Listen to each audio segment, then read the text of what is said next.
ભાવનગર જિલ્લામાં રહેતા ખેડૂત બીટની ખેતી કરી તેનું અમદાવાદ સુધી વેચાણ કરી સારી એવી આવક મેળવી રહ્યા છે।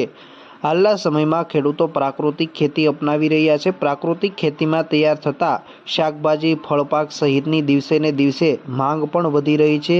પ્રાકૃતિક ખેતીમાં રાસાયણિક ખેતીની સરખામણીએ ખર્ચ ઓછો થતો હોય તેની સામે ઉત્પાદન સારું મળી રહેતું હોવાના કારણે ખેડૂતો પ્રાકૃતિક ખેતી અપનાવી રહ્યા છે।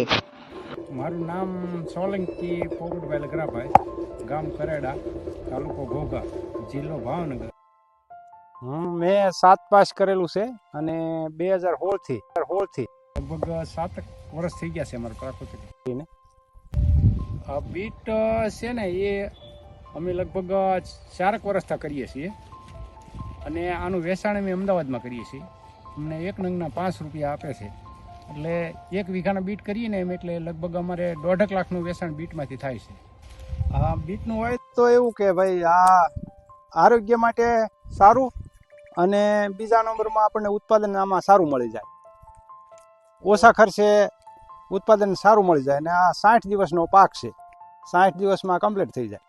માવજત તો આને આપણે બિયારણ લાવી ખેડ કરી અને પછી સીધું આપણે બળદથી વાવી દેવાનું અને પછી જીવામૃત એમાં આપવાનું પાણે। બાકી બીજી કોઈ માવજત આમાં કરવાની જરૂર પડતી નથી। બીટનો પાક અમારે આમ તો 4 વર્ષ કરીએ પણ અમારે બધાની આવક સારી રહેશે અને ખર્ચ પણ ઓછો લાગે છે ને આવક પણ સારી મળી જાય છે। નહીં, કોઈ જાતના આમાં રોગ જીવાત કંઈ આવતું નથી અને કોઈ પણ આમાં દવા છાંટવી પડતી નથી। ભાવનગર જિલ્લામાં 41,257 એકરમાં કુલ 50,636 લોકોએ પ્રાકૃતિક ખેતી અપનાવી છે। ભાવનગર જિલ્લાના ઘોઘા તાલુકાના કરેડા ગામે ખેડૂત પોપટભાઈ, જેઓએ 7 ધોરણ સુધીનો અભ્યાસ કર્યો છે, છેલ્લા ઘણા વર્ષથી પોતે પ્રાકૃતિક ખેતી સાથે સંકળાયેલા છે।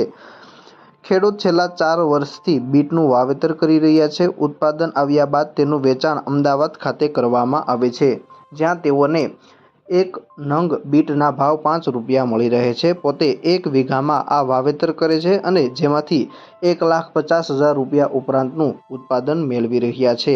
પોતે પ્રાકૃતિક ખેતી કરતા હોવાના કારણે ખાતર તરીકે જીવામૃત, ઘન જીવામૃત સહિત પ્રાકૃતિક ખાતરનો જ ઉપયોગ કરવામાં આવે છે, જેથી ખેડૂતને ખર્ચ પણ ઓછો થઈ રહ્યો છે।